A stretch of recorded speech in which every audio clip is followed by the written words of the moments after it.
And that's not judging what you were exposed to. There was an article in,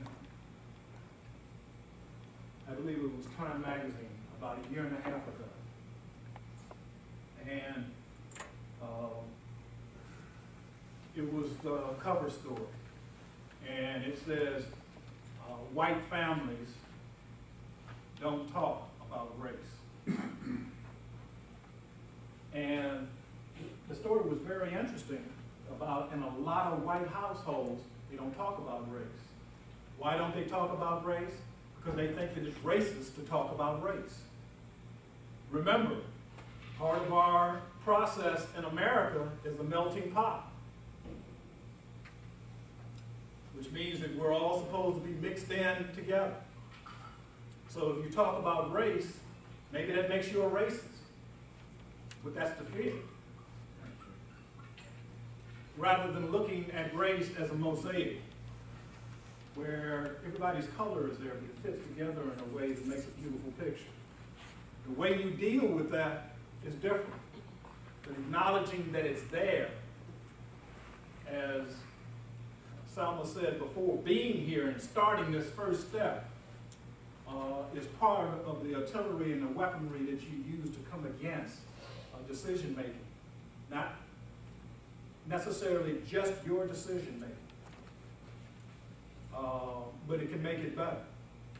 Obviously, by the responses to the questions early on, individuals are curious, individuals are looking to learn more about this, learning to learn a little bit about human nature,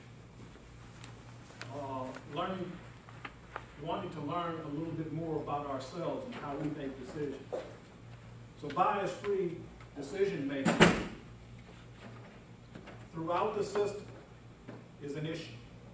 I just went to a forensic science thing done by the ABA and the National Association of Criminal Defense Lawyers, where they talk a great deal about bias in certain parts of the courtroom, different parts of the court cases, dealing with forensics and fingerprints and all that sort of thing. Bias is a part of our life. We deal with it every day, either implicitly or explicitly.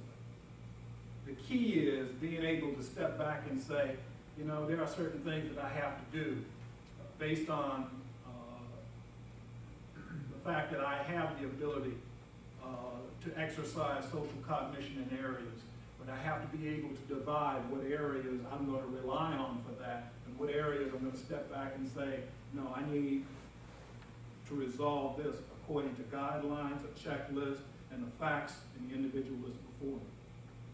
And just because you do it well doesn't, yes, sir?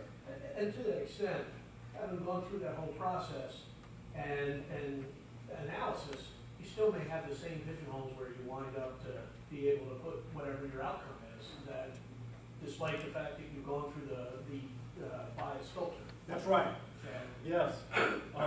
But that reaffirms your ability to separate implicit bias and step back and assure yourself it just wasn't based on implicit bias. It just was based on the right thing. But it hones that ability to be able to step back and qualify as to whether or not this is based on implicit bias or best evidence or best practices. So as you do this, as you go through that thought process, you become better at it. And you can get to the point where you can identify implicit biases. I mean, we will talk in a little bit about tests that you can take to identify implicit biases. But I found if you study this and you follow through on this, there are ways, and we'll talk about some of the ways, that you can step back and identify some of the implicit biases that we may have. I have, and I've dealt with some of the implicit biases I've had since I started teaching this course, this curriculum. It's very helpful. Just the other day, and I guess it's because I had to raise children in the area, the time area. But just wearing trousers around your butt just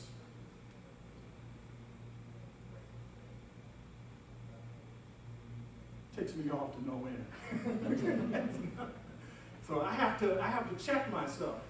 I mean, I was waiting for a bus, and this kid comes by, got a great haircut, looks good, but his trousers are around his butt. And I said, what in the world is he thinking? But then I stepped back. I said, you know what? I don't know where this kid comes from. I don't know what he does. You know, he may be doing something that's very important for society. And you're forming a judgment based upon where his belt goes. And I checked myself. And I've had to do some things in some areas that are less salutary. I've had to do it with LGBT. I've had to do it with white females. Those are some of the challenges I've had. We all have them. But I have to step back when we start talking about unearned privilege and dealing with certain people. I have to step back and make sure that my decisions are not based on any bias that I bring to that situation or anything that I was raised with or made more comfortable with or indicated that was more favorable or not unfavorable when I was growing up, and make sure that I make decisions, judgments, and assessments based on who's before me, the facts, in that situation. So implicit bias is formidable because we all have it, and it's implicit. And it's often not the same that we explicitly proclaim. You know, I might say that I'm for a society that is conscious of race, that celebrates race, but gives them equal part and time to that mosaic. Well, sometimes I don't always do that. I have to step back and check myself. So knowing that that's something that has to be done is a big part of the game. Now we'll go to the slides. And what we're going to do, I'm going to give you an opportunity to read the slides as we go through. We've covered a lot of what you will see. And if you have questions, I will answer the questions, but I'm not going to read to you what you can read for yourself. So we'll go through the slides. We'll give you a couple of seconds to look at the slides, and then we'll go on to the next slide. Let's sources, because individuals might want. If anybody wants to take down these sites, you don't have to write them down now because it'll be available during lunch to write down any of these sources. They were also emailed. Oh, good. As you can see, there was definitely a need to establish culture and cultural competency as a basis for getting into the concept of implicit bias. Next.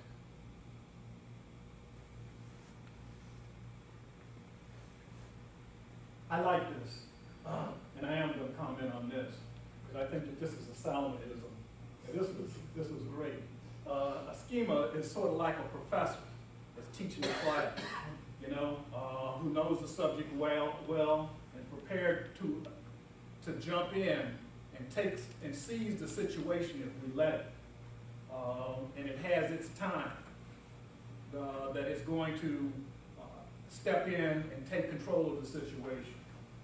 And will grade and assess your conduct after it's over. So we rely on these schemas to predict and explain actions and to fill gaps and to fill in where it's less clear. Next.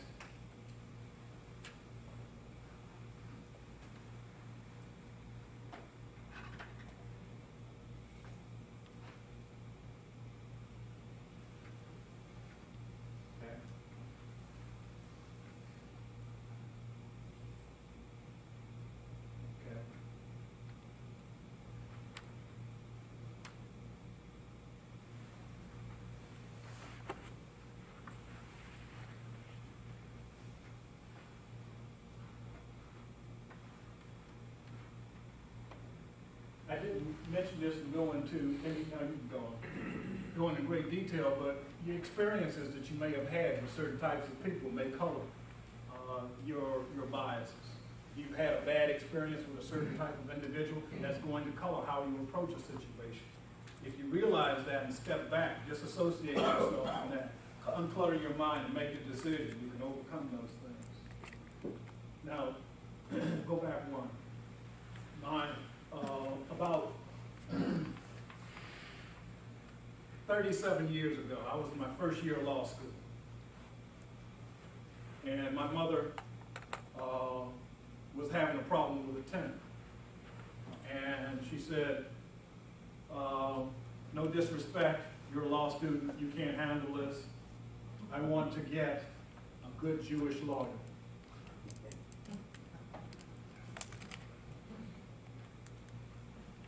I said, do you realize what you just said?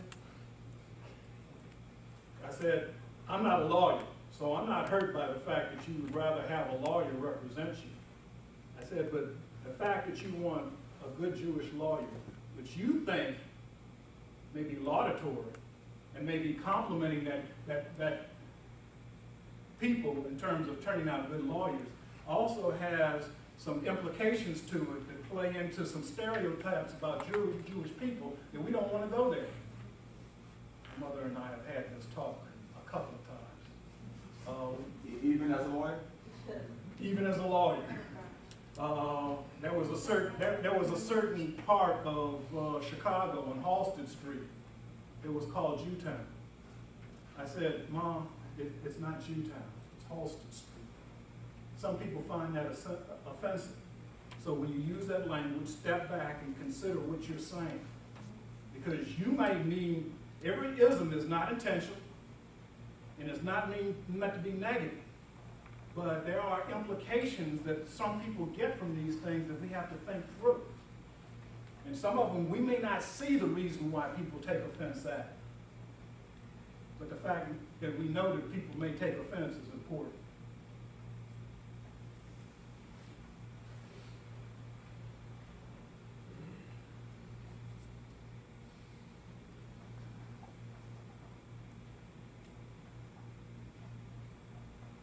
It's especially important to notice your messaging in your environment.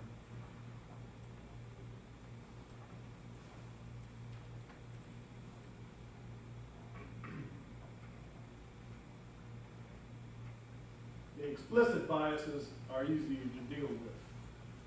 Culturally, they may not be as easy, but at least consciously, they're easier to deal with.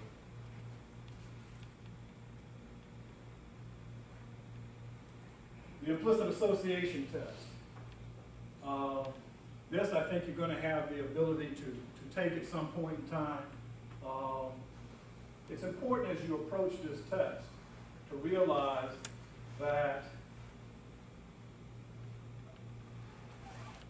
it's not a test that you take to judge. That's the reason why we didn't want individuals to take it before, because we didn't want anybody to think that we were judging individuals based on the preferences from this test. There are some preferences that come out of this test that people don't really anticipate. But it has a way of getting those biases or those preferences out in a way that are effective. Was that, I think that's been emailed also at the sites here. It will be after this one. Okay. Go ahead.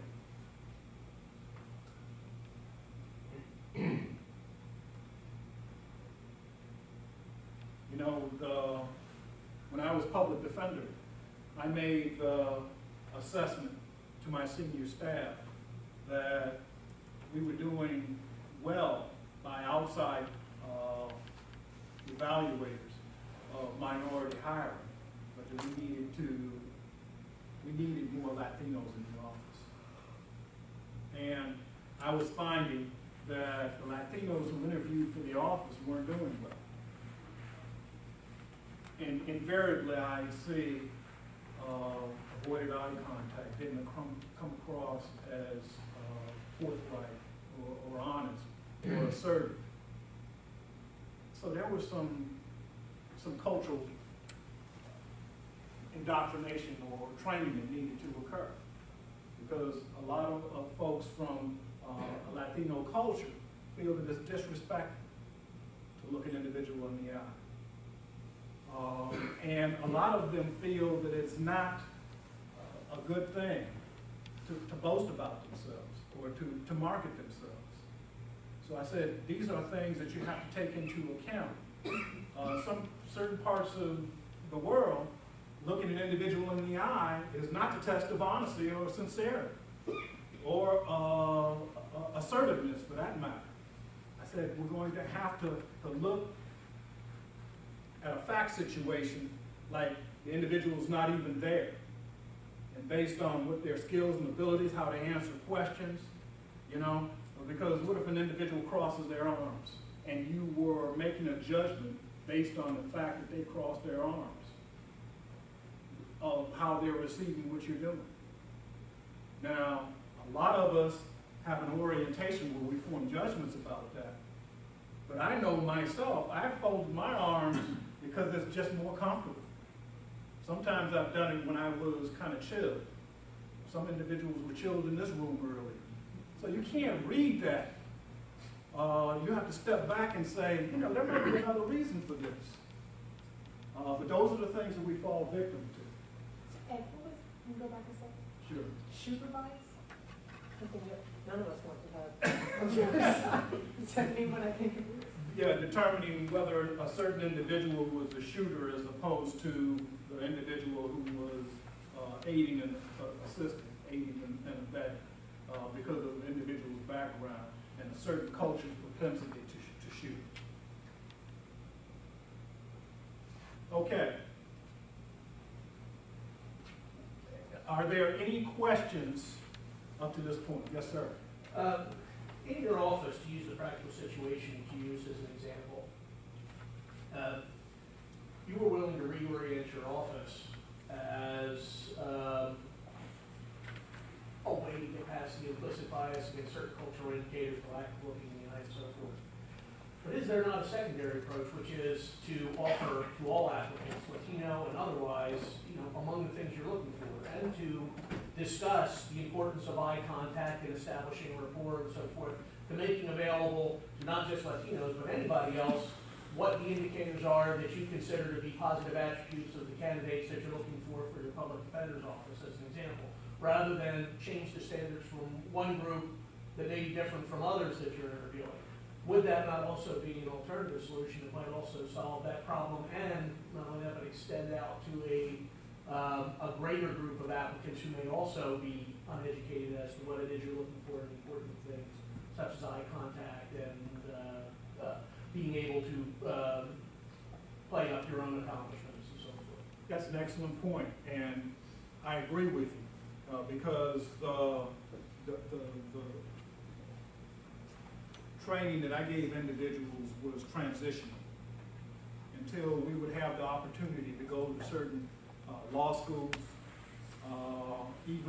We even went to colleges and high schools because we figured we were trying to recruit too. But so we were hoping that even the high schools would be favorably disposed towards coming to our office if they were going to be lawyers. But we were teaching them these things. This is what an interviewer is looking at, so that generation, or younger generation, would know, even as they interviewed for a college, even if they interviewed for a job that wasn't related to us, long term, we thought that the solution was, as you say, to train individuals how to be successful in an area where everybody else can compete. But transitionally, we had to arm ourselves with knowledge that until individuals in their community had received this training and background, that we were going to have to be aware of the fact that looking off an individual may not be because of lack of assertiveness or truthfulness, it may be something else. So you're right. It's either or rather than it's both and rather than either or. Yes, sir. So again, just as the way that we in here are talking about becoming more culturally diverse and culturally competent, the way I look at that is you've got an external group and you're doing exactly the same thing to them, right? You're telling them what is the culture of interviewing, what is the culture of the criminal justice system, what is the culture of a specific office. So again, it's always a two-way street. Anyone else, any questions or observations? I just want to say before we go into this fact pattern, because I think we'll have the opportunity to do this again, that it's important at some level that we get your input as to how to deal with some of these challenges. So we have tried to elicit comments from individuals, especially from those of us who may not be as expert in the area of probation as some of our other of us, to get this information. Because this can help us in engaging where you are in terms of your understanding, but also as we teach other folks. Yes, ma'am. Actually, I think we can break for lunch and then come to that pattern. Does that sound okay? Only because Sounds. we probably need a break. I don't want to stand between people and the food. People are food, you don't want to get in your way, so yeah. Okay, so let's, So are you having working lunch back in we here? are gonna do a working lunch, so we're gonna, why don't you all take some time to get your food, and then when you get a minute, look over this fact pattern. In the material?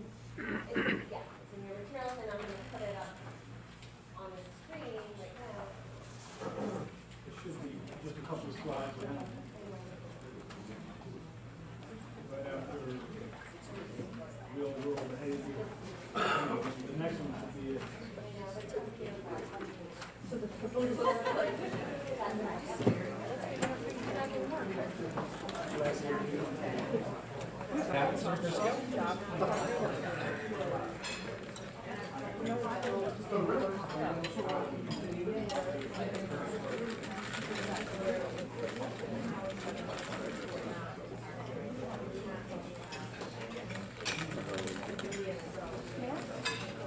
You can.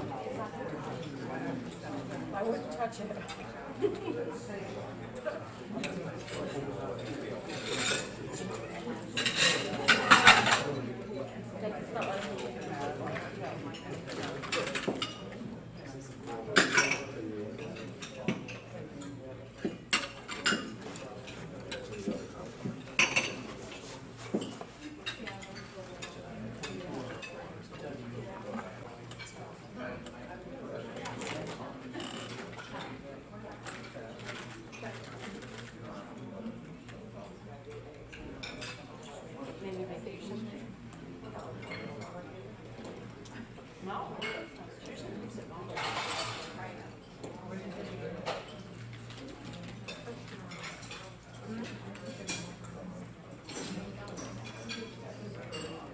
We've had an opportunity to at least look over the fact pattern. I'm going to ask you now to pair off by twos, or if it's more convenient, threes. And what we're going to ask you to do is role play. Meaning one of you will be the offender, and one of you will be the probation officer and conduct that inquiry in the way that you would do it. And then switch. Because I don't know, if I was a probation officer, I don't know if I would look at this and say that there was a definite answer. But certainly from an individual who's not a probation officer, I don't know which way a probation officer would go. So, you know, there may be different opinions, there may be cut and dried, I don't know. But that's for you to decide. Switch roles, and how long should we give them for that? In about 10 minutes, so it shouldn't be very long, about 10 minutes we'll come together.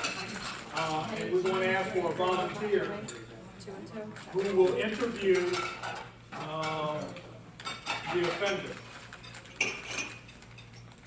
up front here for us to take a look at and offer suggestions and input so that we can get through this with the maximum amount of input. So pair off at this time or come into threes, however you feel more comfortable. And we'll give you about 10 minutes to do that. I'll give you a warning when we've done 5 minutes. Maybe I need to do a 3-minute warning for those of you who have 3. So I'll do a 3 and a 5-minute warning.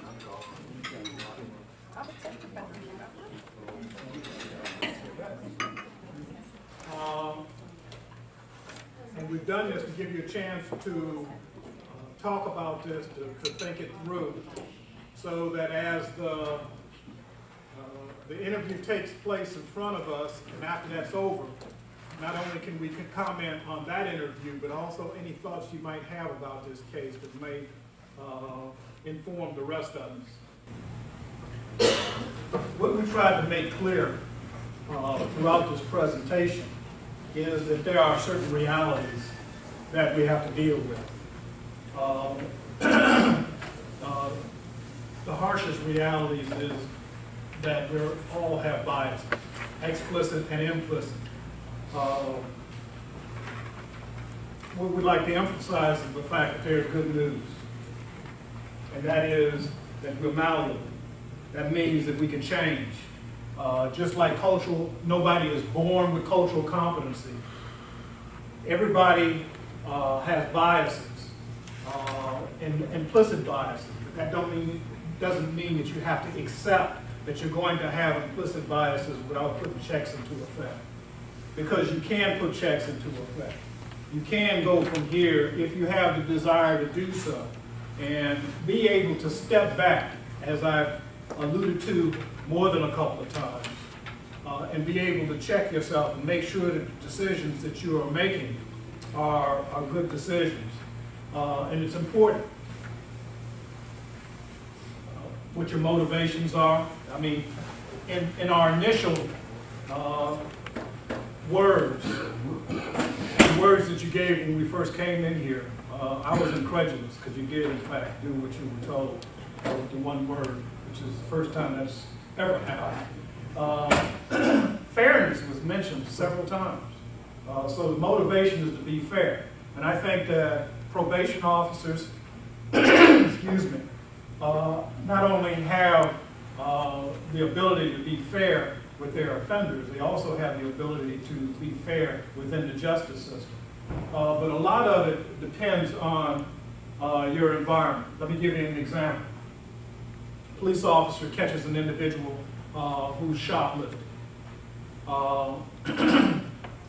It may make a difference whether or not that individual has seen a gruesome homicide that day, had bad run-ins with other individuals, and is just overall having a bad day. You know, I can't imagine wanting to be a police officer because I don't know how you define a good day. You know, when your life is at risk. But how that individual deals with that retail theft and how effectively they deal with it may be that individual's ability to unclutter themselves of everything that's happened. This is an affirmative exercise in decision making to make sure that you remove all the clutter and you set the environment for making a decision. You know, I talked to defense counsel last week about the first interview with a client, that you have to plan the first interview. You have to set the environment. Whenever you're talking about interviewing individuals or contact with individuals, you need to plan that occurrence. And you need to be able to do that in decluttering your mind, setting the environment, limiting your exposure to outside influences and making a decision. That may determine whether that police officer charges that individual with retail theft or something more serious. Or if he approaches that individual in a way that excites more problems than would be necessary. So that you end up with that officer's safety is at risk. So a lot of that has to do with how you approach these situations. We'll go to the next. A big part of this may be procedural. It may be things that you design within yourself or within your office as steps that an individual needs to go through before they make these types of decisions. But it's important to be able not only to set those procedures, but to bolster those procedures in certain kinds of ways. One is education. You know, that's at play here today. Just by educating you to the fact that this is at work, I think arms you with the ability to make better decisions. I talked about uncluttering your mind. That's my term for reducing your cognitive load. Organizational review. Having somebody check over your work, or having a friend, or a cohort, or a partner check over and make sure, you know, was I doing the right thing? Did I approach this the right way? That's important. De-biasing. And let me just add something to the organizational review. And it can be even higher level and higher functioning. And I'll use an example from my former position. And it's very similar to probation officers. In the criminal justice system, the folks with the highest amount of discretion on the streets, police officers, but once that's done, it's prosecutors and probation officers. So when you talk about organizational review and organizational structure, one of the things that was in place that I was working with prosecutors on, identifying what are the key decision-making points in your organization. Whether it's when you are interviewing someone to do a pre-sentence investigation, what are the different decisions you make at important reporting tracks, and actually, for example, collecting outcome data at each of those key discretion-making points. Most folks measure what goes in and they compare it to what comes out. What you know from what you do is before something comes out of the door, you make several key decisions all along that pathway that impacts what finally comes out. And creating an organizational structure where you're monitoring each of those key decision-making points helps you understand what you're doing. If there's something that goes awry, it helps you identify where you need to fix it. But more importantly, it also identifies exactly the types of things that you're doing right so you can replicate it. Taking steps to de-bias. We've talked about this several times. That is stepping back to make sure that either by checklists or some other thing, or guidelines, or organizational guides that guide you to make sure that you're making a decision based on the facts and the individual in front of you and not because of some bias. Looking to other fields. You know, generally that's something that's appropriate. I would look to any field that does interviewing. I'll be honest with you. Personally, I hate interviewing. For an individual who had to do it for 18 years, because it's sort of like playing cards. But you're wondering how I'm going to tie this together. When you're playing cards, especially when you're playing this, you have to keep track of where all the cards are. You know, you have to know what individuals have played so that you can play the right thing. You know, it's the same thing with interview. You know, you have to concentrate. You know, I was a trial dog for a long time. I used to try cases all the time. But interviewing, it seems like you had to focus in a way where you had to keep track of things. Interview skills and what you do in an interview is an art that's not easily developed. Next. Education is important. Several of you mentioned this in the opening. this in and of itself is important. And it's something that, this term is very, very important. A stare, not a blank, so that you can step back and view a process in a drawn out way so that you're sure that there's no implicit bias, because implicit bias is the result of a blink. In fact, I alluded to a book that was titled Blink that deals with social cognition and how important it is. But we're dealing with the negative aspects. Next. The approach, these are the things that are offered as a way to make sure that bias-free decision-making is the order of the day. Higher level processing is just that stepping back and checking yourself. That takes a lot of concentration, and you need to be paying attention to what you're doing. You can't just roll through things quickly. You have to be of a mind to know that there are certain instances where implicit biases may take effect, and to be able to step back and check yourself. We've talked about all the rest of them. Let me give you just two examples. For example, the micro messaging. Because sometimes I think concrete examples tell the story best. When I was in law school, my first year class had 425 individuals. Out of 425 individuals, there were 8 African Americans. Out of the 8 African Americans, myself and my roommate, the only 2 black men. We got along very well with all of our classmates. One evening, I had a bunch of my classmates over at my house for a study session. 3 of them walked into my bedroom, and on the wall, they saw my poster of Malcolm X holding an M16 that said, "By any means necessary." I cannot, well, you can imagine what the effect was. The classmate that sits next to me in torts has Malcolm X with an M16.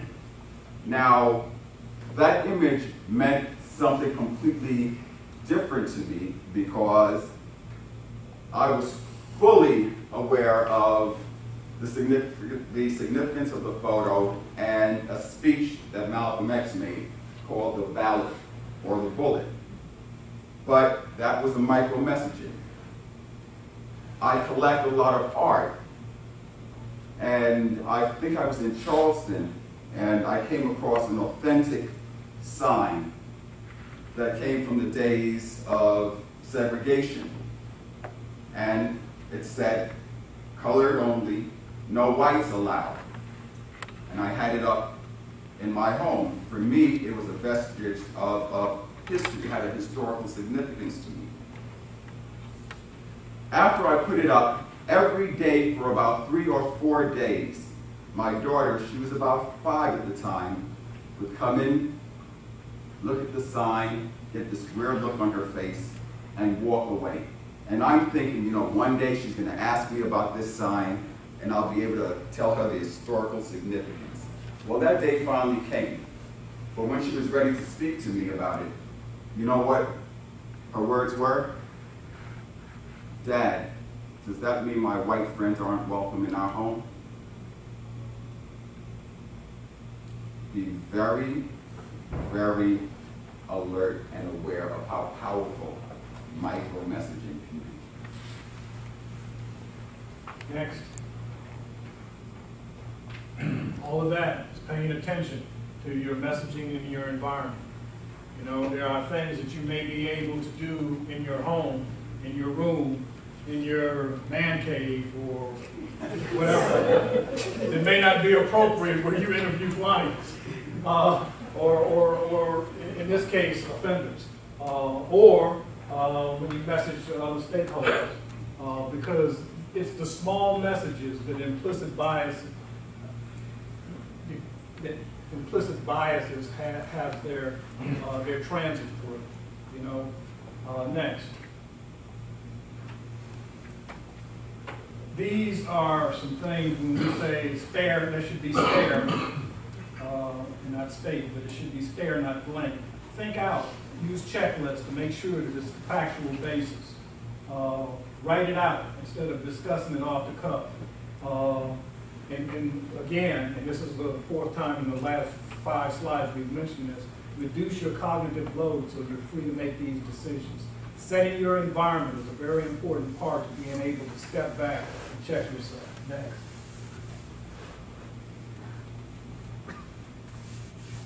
Individually, and I'm going to end with this. I don't know how many slides we have left, but I'm going to end with this.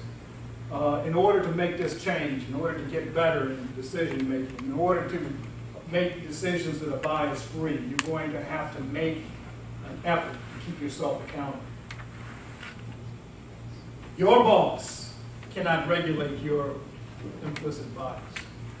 Your boss cannot really get to the core of whether decisions are bias free, because you've been doing this long enough that you can cover your decisions with whatever you think you need to cover them with.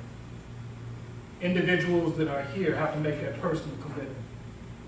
Hold yourself accountable. But if you do that, and you hold yourself accountable, and you're able to step back and make decisions based on the facts, the circumstances, and individuals that you're dealing with, there's not a supervisor in the world that will have any quarrel with the decisions that you make.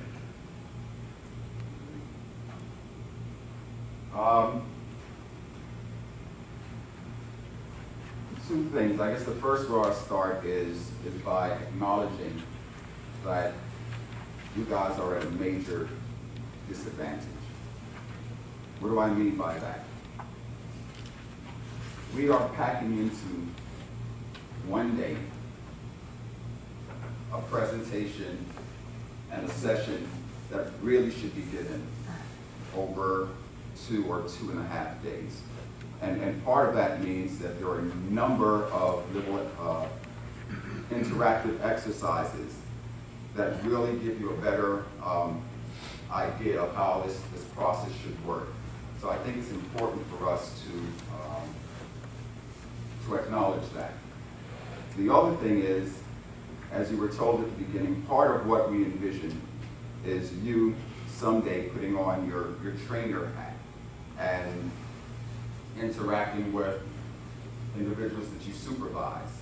And I dare say, well, by a show of hands, how many of you think that just after this, you're ready to go back to your offices and start training? Exactly. But the beautiful part of this is, as trainers, you've got to remember that you're not the one who's responsible for bringing to the table all of this knowledge. You're not the one who's solely responsible for being culturally proficient.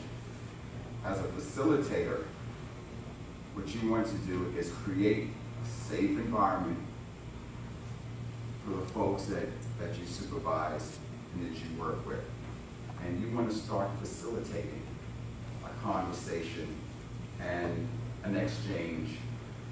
And you can actually download, or we can send you a fuller curriculum that we use. So do not feel as though you have to burden yourself with all of this knowledge. And I guess the third point is to understand that we at the ABA will still be there to remain a resource for you, to help you customize the training. When you're ready to train back in your offices, if you want one person to come out to work with you, pair up and do trainings together.